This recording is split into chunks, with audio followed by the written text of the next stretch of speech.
Are you a real estate investor looking to sharpen your skills or a newbie looking to become one? You're in the right place. Welcome to Where Should I Invest? Real Estate Investing in Canada with your host, Sarah Larbi. Hey guys, welcome back to another special episode, and all of your emails and all of your messages. I want to say thank you, by the way, for giving me the feedback on this type of interview that you guys like better. You like to hear the real shit. So I've got Gary back, and I know you guys enjoyed hearing Gary a few weeks back. And again, we're drinking some wine. These are our opinions, but at the end of the day, we're not going to sugarcoat anything. We're going to share some of our own opinions as we are at our cottages. And I'm going to say, I'm at my cottage. Yeah, I got my chef to make my food. So I'm not necessarily using the supplies that are up here, but hey, it's my cottage. I'm allowed to be here if I want. And Trudeau clearly bends his own rules. Anyways, Gary, welcome to the show. Exactly. As soon as I saw you put that post there on Instagram, I was like, you know what? I'm going to my cottage here. Listen, I pay taxes up here, right? Yeah. I got to look after the property, and I am being responsible. I'm not coming up here and I'm not purchasing anything. I'm taking everything from where I live and bringing it up, right? And then everybody up here has been cool with it too. So absolutely. I think that's the thing is, like, sometimes people give us bad names. I was reading somewhere that there was a guy that went to, I can't remember where it was in the Kawarthas, but he went to a grocery store and it was like $1,500 later. I get that sucks. Like, we aren't going to do that, but we should be allowed, where we pay a mortgage, taxes, all of the utilities, to be able to go where we want. And, mentally, it's nice to switch it up once in a while. Mm-hmm. We are in martial law right now. You can call it what you want. It's martial law. It's insane. So here's the thing. Okay. So I will say, like, my friends that had COVID, and their mom had COVID, she passed away. So, like, I know this is a real thing and this really sucks. Yeah, for sure.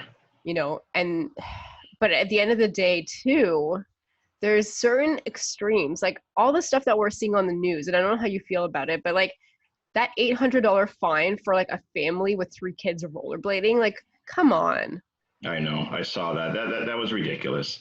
It really is. And especially, people need to get outdoors. They need to be able to exercise. You need to be able to get some fresh air. It's not good being cooped up in your home all day. You need to get out.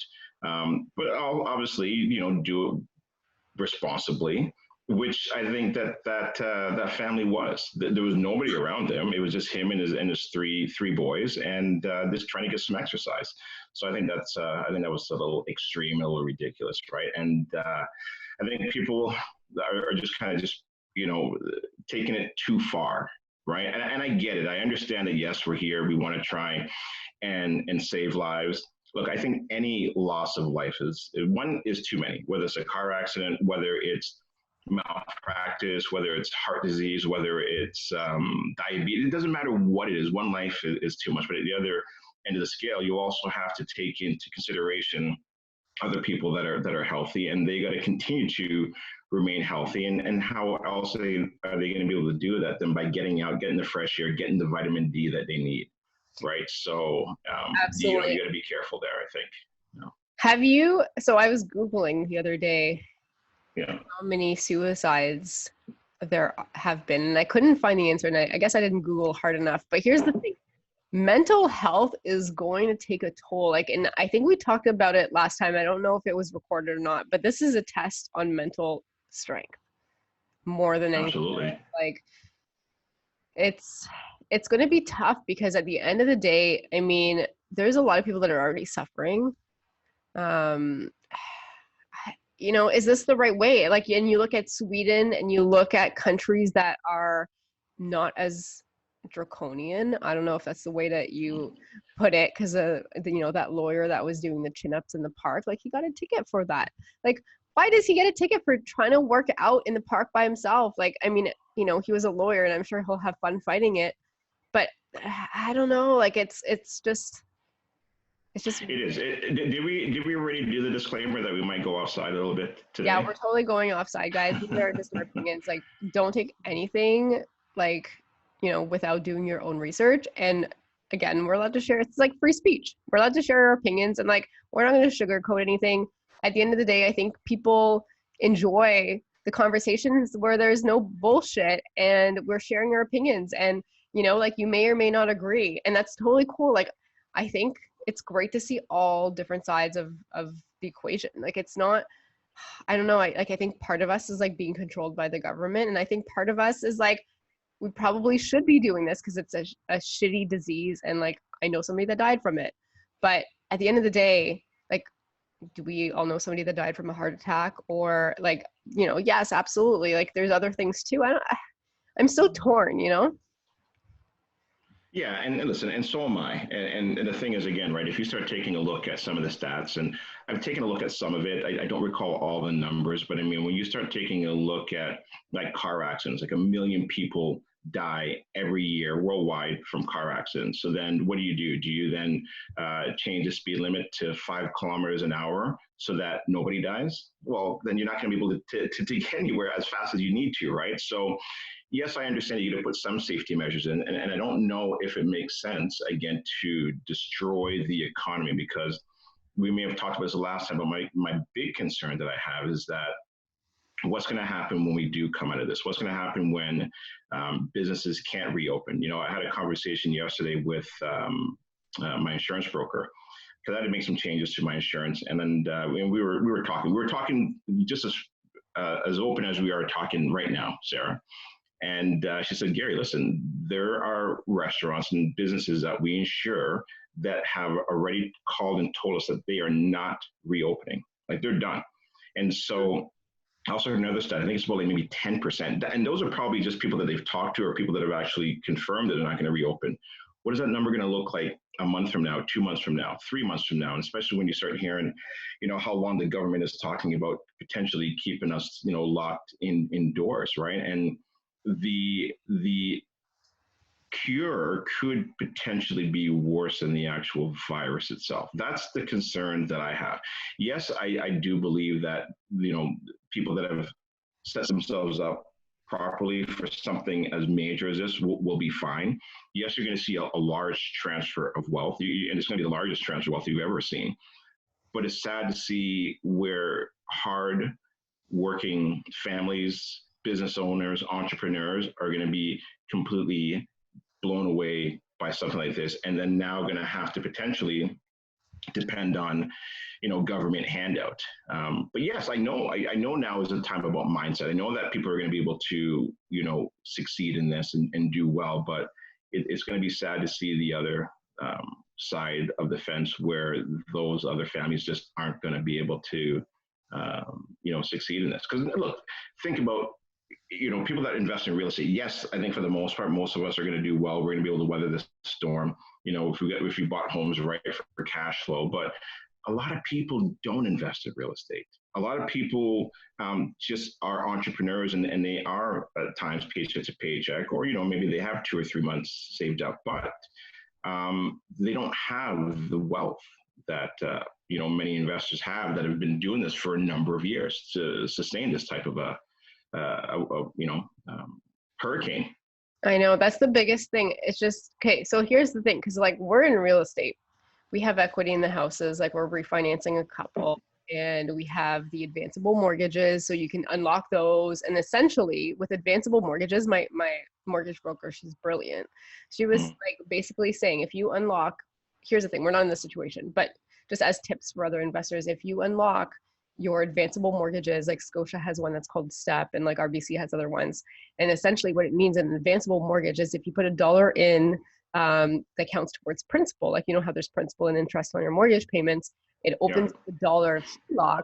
So essentially you just call your branch, or you go into your branch, and then they give you that money that's accumulated over time, and you can have your mortgage payments come out of that. And then essentially the principal portion goes back into that HELOC. So your mortgage payments essentially you're going to pay interest, if anything, for the time that you need. So like, I think that was actually brilliant. Instead of like deferring your mortgages, you could actually use your advanceable. Not every, lender has that, but the ones that do, and the ones that you put yourself on that plan, it is brilliant. This is why you use some mortgage. Yeah. Absolutely. But just to go back to your point, absolutely, there's going to be people that are just not going to come back from this, and that's just unfortunate. And this is why, like, yes, there's a lot of crap going on in real estate right now, and you hear a lot of stories about tenant strikes and like the shitty parts of it. But like I don't want to like, you know, here's the thing. If this goes on for 6 months, we're still fine, right? And so like, because we're in real estate, because we have built this for the last 7-8 years, because we don't live paycheck to paycheck. And I think it's like, it's all about planning, but the real estate piece allows us to be able to say, like, we don't need the governments. We don't need the CERB. Like, and we also bought for cash flow. Like, we didn't ever buy on appreciation where our tenants had rent that was like lower than all our expenses. And I think that was a big piece of it as well. Yeah. So, yeah, I don't know. Yeah. Yeah, it is. It's going to be a very interesting time. Now, kind of, I guess, maybe move to a little bit more of a positive side. And we can go back to the negative side. I do like both sides of it. I like both sides. Is the realistic part of it. Yeah. And so I think for people that are listening and they're trying to figure out how to cope with this, or how to see how they're going to get out of the situation that, you know, that the whole world is in right now. I think the sooner you can understand that the industrial age is gone and that we are now moving into the information age, I think that will make things so much easier. And so I've seen what you guys are doing, and we're doing it as well too, is where, and I mean, we've been doing it for a number of years now, is moving more online and strategizing and getting people to know who we are from an online standpoint. Because I guarantee you're going to see a lot of companies not go back or take a look at, you know, the leases that they've got downtown. So let's say now they're renting like a 3 or 4 floor property downtown on Bay Street, let's say, for example, and they're paying, I don't even know what they're paying, 100,000, 200,000, whatever it is. They may say, hey, look, we've got 30 employees that are working from home and our business is running smooth. So why should we go back and put those employees into those office spaces? There's just no point, right? And I think, and that's why I think you're going to see the industrial age starts to slowly go away. And that's it's just going to be a huge transformation. Yeah. It's no different than when you kind of go back to when we did go into the industrial age. That was a huge change for people back then. And I think this is what's going to happen now, because listen, I honestly believe that the old world is not coming back. Not how it used to be. Parts of it will come back, but not all of it, guaranteed. 100%. I was, yeah. And I guarantee, I think the last time we talked about this too, we were talking about the network, was it G5? The G5 network? Mm-hmm. Right? Okay, we're talking about that. So look, I guarantee it that you're going to probably see in the next, say, 6 months to a year, where now they're going to start tracking us and giving us color statuses, saying you're either green, yellow, or red. Based on what? Based on where were you? Where did you go? Where did you travel? Who have you been in contact with? Because they're doing that over in China already.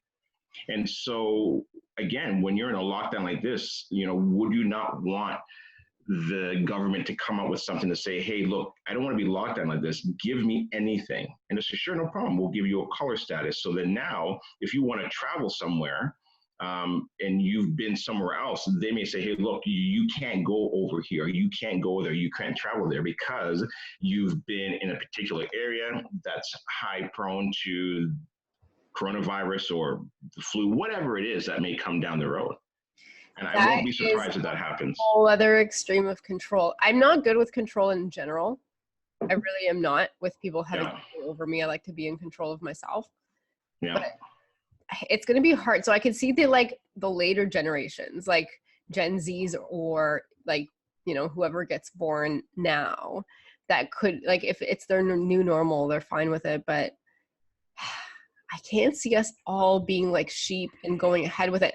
You know, one of the things that I have a problem with right now, and people, like, please, this is just my opinion, so like, don't write me hate letters, but why are we not questioning stuff more? Like, why are we just acting like sheep and not questioning, okay, I get this is like a horrible disease, fine. But aside from that, there's a lot of other shit going on. Like, why are we not questioning any of this other stuff? Well, look, I think you're starting to see people now starting to question it. I'm seeing it. I'm seeing it come through a little bit more into social media. I'm starting to see stuff come through a lot on WhatsApp. And I think maybe people think that this is a bit more of a secure channel, even though it's controlled by Facebook. But I'm starting to see a lot of more conspiracy theory stuff come through, or questioning what the government is doing. I think because it's still fairly new, people are like, okay, look, you know what? I'm going to stay home. I'm going to listen to what the government is saying and not disobey. But there will come a time, I think, when it does push the limits of people, where they get to the point where enough is enough, or how long do you impact 95 is probably higher than that, 95% of the world that won't be impacted by this. And again, I want to choose my words carefully. I do care about every single human. I don't want anybody to die, but is it worth destroying the economy, for this, when there's so many other diseases, heart disease? I don't even know what the number is, but it's probably like 250,000, maybe even higher than that, a year. Again, I'm throwing out numbers. Do your fact checks, because I don't know what the numbers are, but I guarantee it's probably higher than this. Yeah, I saw an Instagram post that had like all of the stats and how coronavirus was like, we're making it such a big deal, and we're gonna ruin the whole global economy over it. Heart attacks are, up there. Like there's like every other disease that's up there. And okay, fine. On the other side, people are gonna be like, well, it's because we social isolated, and we didn't, we made stops and we made rules and regulations that we all abided by, and that's why it wasn't that bad. But really, I don't know. Like, I think the food, like the poison that we put into our mouths, is way worse than this corona is going to be. And again, right, like, it's hard to say, because on the other side, I'm like, oh shit, like I know somebody that died from it. So like that sucks too. But look at this. Yeah, go ahead. I was going to say, look at this. Listen, my LCBO bill through the roof. Okay. Seriously, I'm like officially an alcoholic for my time that I'm in social isolation. Like so I haven't actually gone anywhere except for Shoppers twice and the bank once in the last month. But I've been drinking every day except for 2. Because what else is there? Like, what else is there to do? And at some point, it's just like a couple glasses of wine a night. Like, it really is just it. But why not? But it's funny, because I was reading an article about how they were like starting to be concerned because these LCBO or just like the liquor store sales were like skyrocketing. So I was reading an article this morning. Yeah, but like it's gonna be that, but it's also going to be mental health. It's going to be suicides. It's going to be so many other things, and then you have to weigh it. Is it worth keeping people in their homes with anxiety? With like, no one's happy. Like, are you happy to be stuck inside for a whole month? Like, not okay, fine. Maybe 1% of the population is like super happy.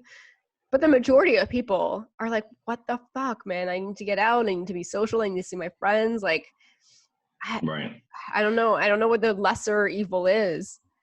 Yeah. And look, and the good thing, at least for myself or even you, we're both in decent shape, good shape. I work out, I go for runs. But then you got to think of the other people out there that don't exercise often, or don't have the right mindset. Because going through something like this, if you don't have the right mindset, it's going to be a huge uphill challenge for a lot of people. It really is. But I think, it's tough to really, it is. It's such a touchy subject. It really is, because, we can sit here, we can talk about it and say, here's what we should do and here's what we shouldn't do. But I don't know if this is the right decision. But I don't even want to be that person either, because here's the thing. I now don't wake up at 4 anymore. I wake up at like 7:45, just enough to roll out of bed and like start work at 8. And I sometimes go to bed at like 12 now. Like my schedule, and I don't work out as much as I used to. So like my whole schedule has shifted. Like I feel like I was in a really good spot before, and I'm like, I'm fine, like whatever, like I still have a job, like, you know, the income properties are a huge help. Like we're not in a bad situation, but like it ruined my groove that I was in. So like I'm not gonna be like, yeah, I woke up at like 5 and I went to the, you know, or I worked out in my basement and like I read like 3 books. Like bullshit, man. Like I don't know if you're doing that, Gary. Maybe you are, but like I'm No. realistic. I'm drinking wine and like I'm okay. I'm okay. But like, am I having as much fun as I used to when I was allowed to do whatever the fuck I want? But you know, before the government started controlling everything, no. Yeah. And here's the thing too, right? So now I'm looking out the window and I know that summer's coming soon. I'm like, I think summer's done. I don't see the government. I think we were talking about this just before we jumped in the call as well too, where Justin Trudeau came out and said that we may potentially stay on lockdown until there's a vaccine for this. I'm like, I ain't taking no damn vaccine. I know. But they're gonna find a way to make it mandatory somehow, and that's what I'm worried about. Like, well, of all these employers, they're like, if you want your employees to be back, they have to take this vaccine. So then the employers are gonna offer that to the employees as their only option to come out of financial hardship. Like, we're fucked. You know where I think we're also going to be really fucked up too is in regards to the amount of money that they're printing. And I think that's going to be a big concern is inflation. Now, if you're in real estate, I think you'll be okay. I think this is the best asset to be in, obviously, is real estate. I don't think my views have changed on that. Residential, and I think farmland as well. Yeah, I think I've actually had some conversation with some investors that have student rentals where, you know, they thought that was recession proof and they're having some difficulties right now on finding students, right, to move into those properties. So that could be a concern there, obviously. So now you got to make sure that you're in the right asset class within real estate that does cash flow. But you're right, though. I think, you know, if you're in the commercial space, I think you're going to be hurting. Again, going back to what I said earlier, I think the industrial age is gone. I don't see all of that coming back. However, on the good note, that can cure the issues that they're having with affordable housing. I could potentially see where the apartments, not the apartments, I keep saying apartment, but the where all the businesses are, like TD Bank and some of those large the corporate buildings. Corporate building, that's it. That's what I'm looking for. The corporate buildings. I can see where you're going to see potentially many floors not renting out anymore. Yeah. And so now they got to figure out, well, what do they do with that, right? Because I know if I was a company down there renting out that many floors, I mean, like, forget it. My company, we now figured it out. I can now VPN everybody into the servers, and they're working fine. And they've also shown now, too, that they're getting way more productivity out of their employees. Well, the other thing, too, is they may not even be able to hold on to those leases. Who knows what's going to happen, right? I mean, a lot of those employers might say, you know what, my lease is costing too much money. My employees, like you said, are doing just as much being home. Let's just do it virtually. Exactly. A lot of it, like, I mean, I used to do these podcasts and I still do on Zoom. I've used Zoom for a while, but like people are now learning about Zoom and they're like, oh, okay, well, you can still get stuff done. So I think the corporate commercial is going to hurt. I think regardless, people still want to go out and go to like little boutique stores and like have that experience. And there's still going to be some commercial that's going to be okay. I think commercial, like some like plants and manufacturing, that will still be okay depending on the type of manufacturing. I think farmland is going to be good. Crop growing is going to be good. Residential, here's the thing. Okay, I don't know what your thoughts are on residential, but I think a lot of people that are in condos right now are like, why am I in a condo? I need space. I need space in the backyard for the kids, for the dog. I don't want to take the elevator. I think like single family homes with yards are actually going to do well. My thoughts. Maybe not in Toronto proper, just because it's so expensive or like a very expensive city, but the outskirts. Maybe you're onto something there. Yeah. Maybe what they may potentially, maybe part of what they're doing is, because now you don't want to be in a congested area, right? You don't want to be downtown Toronto, especially with this thing going around. You don't want to be downtown New York or Manhattan. And so maybe here, what you'll start seeing people do is start moving more out into the outskirts, moving more into the country, moving more into getting land and, potentially doing their own mini farming. Because I've always had my own garden and I love it. I love going out, planting my own garden, getting my cucumbers, tomatoes, because listen, it tastes way better, when you do it yourself than when you go and you get it at the store. Matt just bought, I'm just laughing and smiling because Matt bought seeds. Like we have a little, when we bought this property 3 years ago in our cottage, Yeah. there's like this little back area, like far by the fire pit.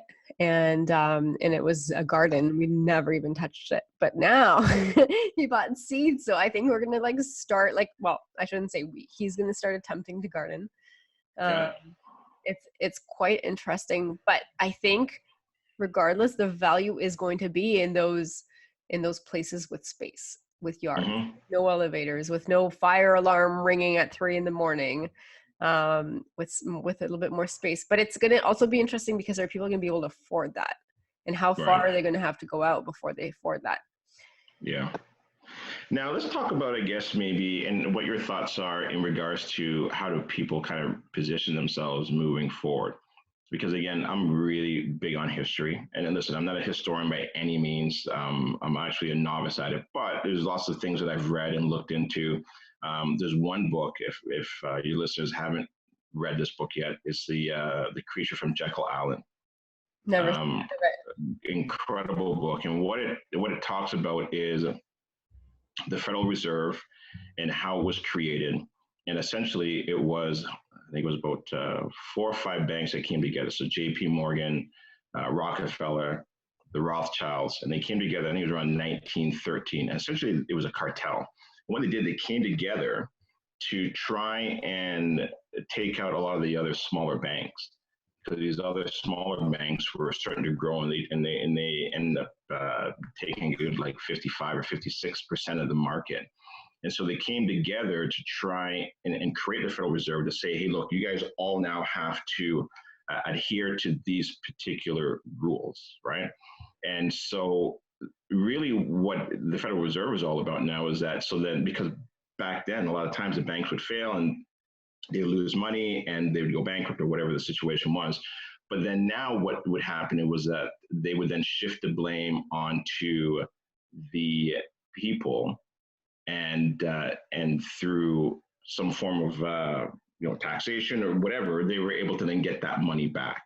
And so the Federal Reserve is a cartel. That's really what it is. Number one. Number two, if you go back into history and take a look at what they did, and I think it was 1903, JP Morgan took financial education out of the schools.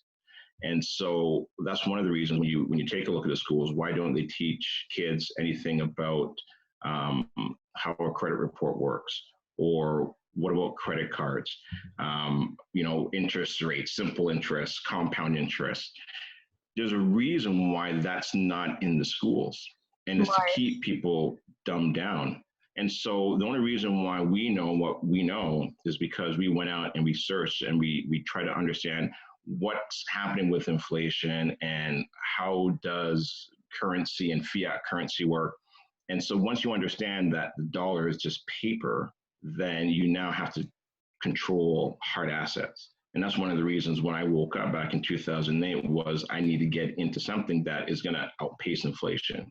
Mm-hmm. And it's real estate. And it's not even the house itself that's appreciating, because the house itself is a depreciating asset. It's the actual land. It's the land that continues to appreciate. And so, that's why they call them landlords.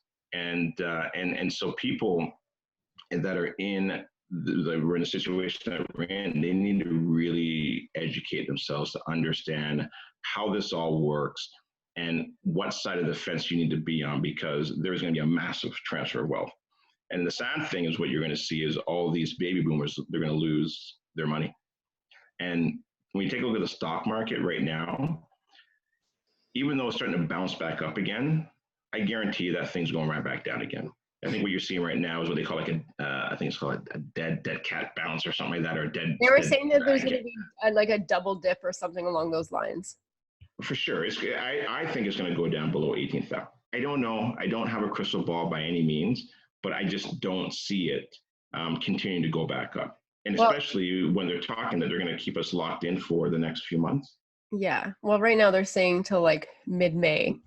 But Yeah. here's the thing is that I think part of it is they're going to tell us that so that we're like, okay, we see some light at the end of the tunnel. It's not that far-fetched, and it might be longer. And it might, you know what? And it might not. I don't have a crystal ball, but it's quite interesting because like last time that we spoke, it was like the beginning of April that they were going to do this for.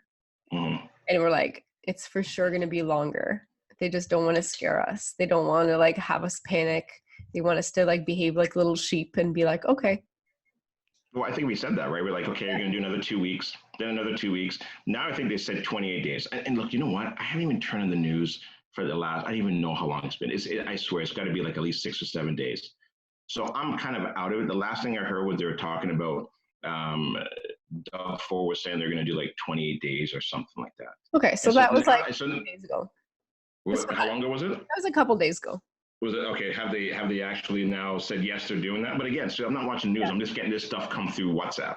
If it's important enough, it won't make itself to you. But you know what? I don't even have cable anyways. But I just look on you know that app Flipboard. Anyways, you like just articles and all the newest articles. That's yeah. Okay. And so has it been confirmed though that they are locking us down for that long? Yeah. 28 days. Yeah. They should call it 28 Days Later. Remember that movie?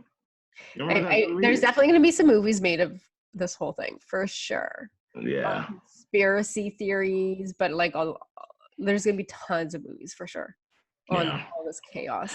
You know what's interesting now is, so I heard Trump has cut off funding to the WHO.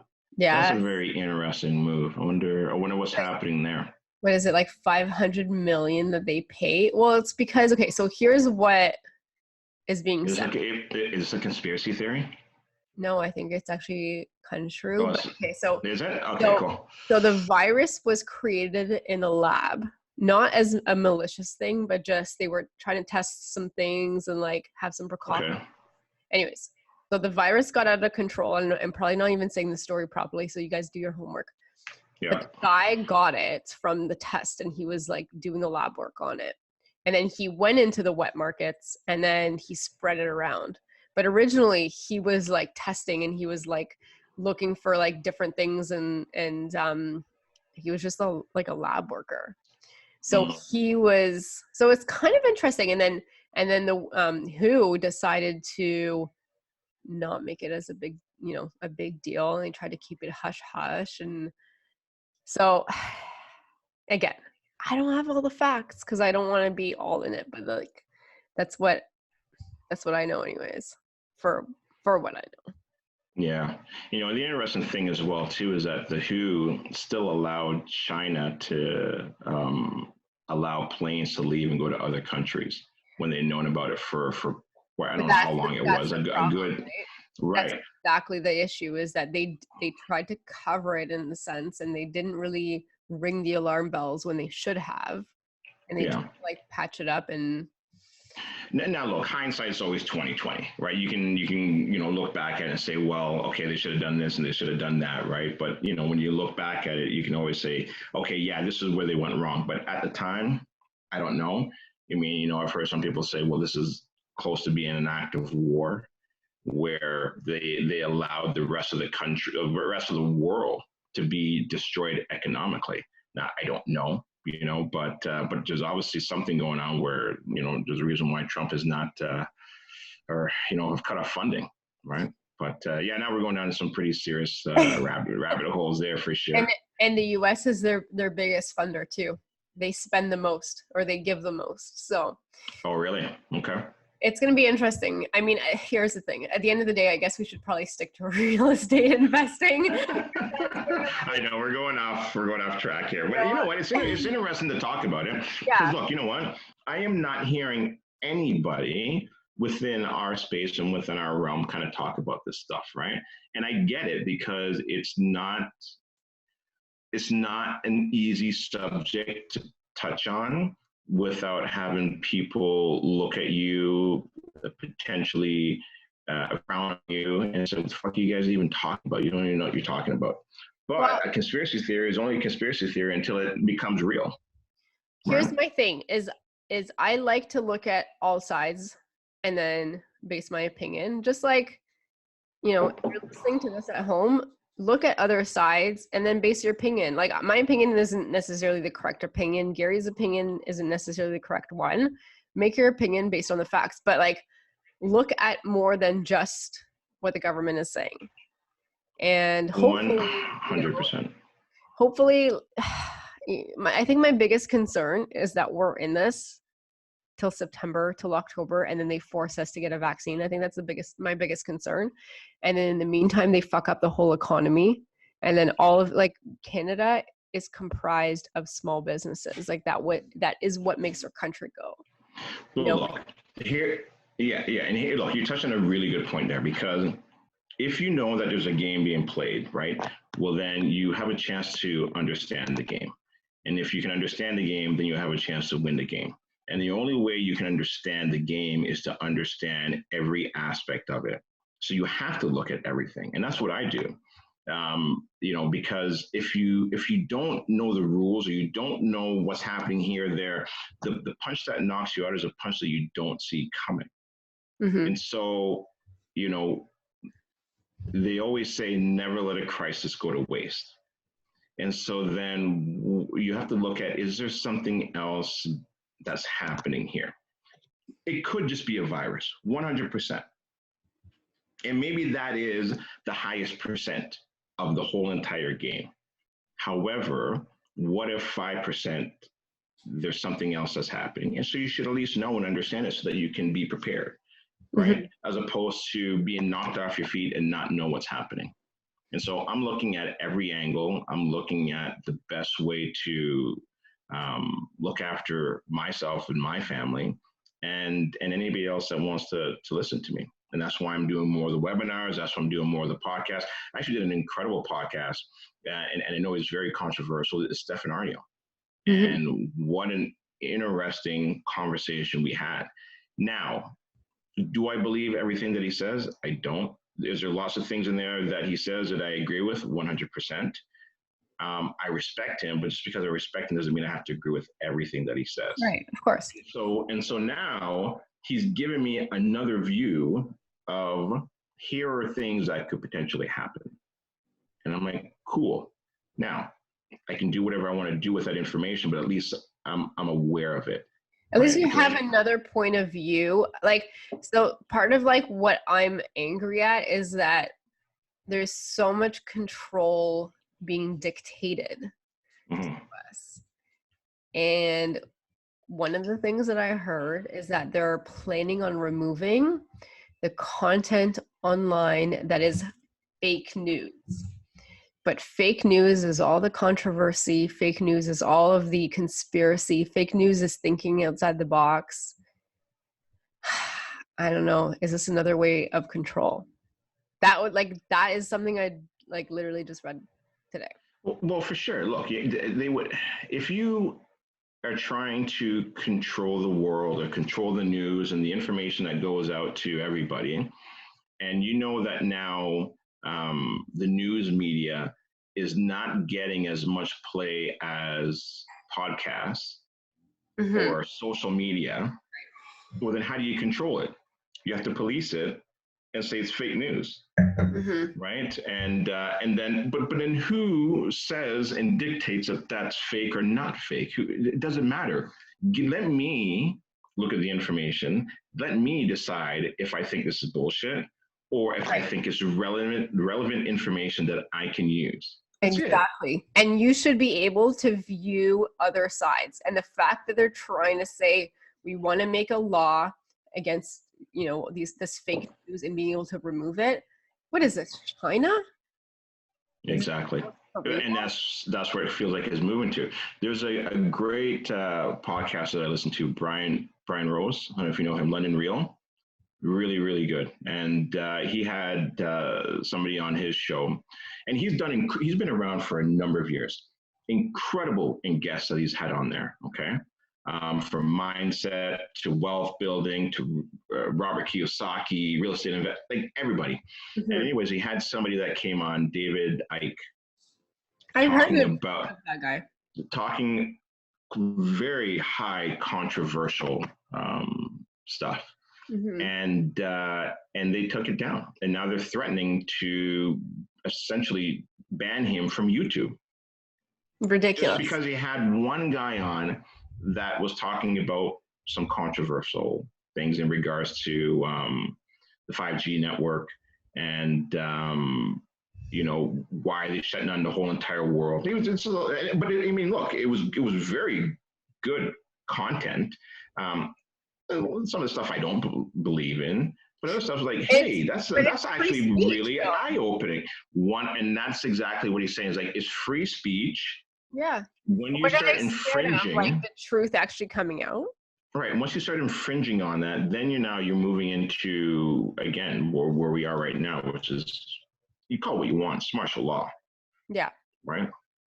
Draconian law. Guys, just here's the thing. Whatever you believe in, just think outside the box, look at all opinions, look at all options.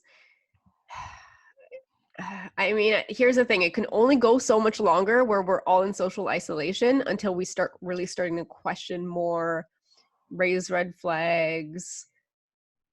Well, I wonder if people thought they were tuning in to listen to Real Estate Investing. They're going to be terribly shocked. Okay, I will say, here's the thing. I am so happy I'm a real estate investor right now, because if I lost my job, I'd still be fine. I think that is the key. And I've been super picky with how I screen my tenants and how I find my tenant. I think that's the one thing we have control of in Ontario. Yeah. But I would not be where we are. We would not be where we are today if it wasn't for real estate investing. I mean, Matt's job is pretty secure. My job, I don't know. I mean, right now I still have a job, but at the end of the day, real estate helps us get through this. If it lasts 6 months, if it lasts a year, like, we'll get through it. What about you? For me, yeah, we're fine. We're fine. I mean, we offloaded a couple properties last year, and we just sold 2 this year. 1 last week and 1 this week. So we're fine. We can weather this for a while. And really, what we want to do now is, again, to help to kind of continue to educate anybody that's willing to listen, to say, this is still the best place to be. I agreed. It's real estate because you feel it, you can touch it, it's tangible, it's not going anywhere, and people always need somewhere to live, good times or bad times, no matter what. Even more so now, when you're stuck to your house and you have to work from home, live and work in one spot. Exactly. Yeah. So it's super, super safe. At least that is my belief. I wouldn't touch the stock market. Take a look at back in 2008, just before that big crash. Warren Buffett, I think he was sitting on like 60 billion cash. And right now he's sitting on, I think, like 120 something billion cash. So there are certain signs that you have to take a look at. And so if somebody like that is on the sidelines, then do you feel safe sitting in the stock market? I wouldn't be. However, are there going to be buying opportunities? Sure. I'm sure there will be eventually. But I would want to sit and wait and watch for a little bit longer before I jumped in, because I just don't think that thing's going back to 30,000 anytime soon. Now, again, I could be completely wrong. I am not the smartest guy in the world. Anybody that's listened to this, fact check everything that I said, because I'm not a historian. I just read a couple articles here and there, and then I just try to position myself to the best of my ability. But everyone's going to need a place to live. Mm-hmm. Paper assets, you can take them or you can leave them. I mean, they're good, and some people do well with them. For me, like I said, I like being in control, and I feel like with real estate, you have that control. It's like a physical asset, and you get paid in many, many, many more ways than just the stock going up in value or dividends. And I think that's the big piece, is that for the long term, I fully believe real estate's the way to go. For sure. Just as long as you don't over leverage yourself. And I know that it's difficult in the beginning, And it's easy for me to say that now, but when I first started, I was over leveraged, because it's when you're building that's part of what you do. And then once I understood the dangers of being over leveraged, that is when I started understanding, other people's money and doing more joint ventures. Right. So you got to be careful of being over leveraged. The other thing as well, too, and take a look at where we are right now. So go to 2008, now we're at 2020. So 12 years went by. That was a phenomenal party. Okay, so when we get out of this, keep in mind that eventually we will hit something hard, maybe not as hard as this, because this is a big one, but we will hit something hard again. So things happen in cycles. People thought this party was going to keep on happening forever and ever. And I get it. I want the party to go on forever as well, too. 2017 was like somebody hitting the light switch at 1 o'clock in the morning, and then somebody turned it back off. That was almost like a bit of a warning shot, right? And so, I didn't think it was going to be COVID-19 that was going to hit us. No, I was thinking like this. I was thinking September, October with the new re-election in the U.S., we would have felt something. And I wasn't thinking this, I mean, it's just a few months prior, but I was thinking September, October of 2020. We are due. There's ups and downs. And I mean, this is why you plan for every cycle of the market, the ups and the downs. We're going to have a party again, right? Like it's probably going to start in 2021.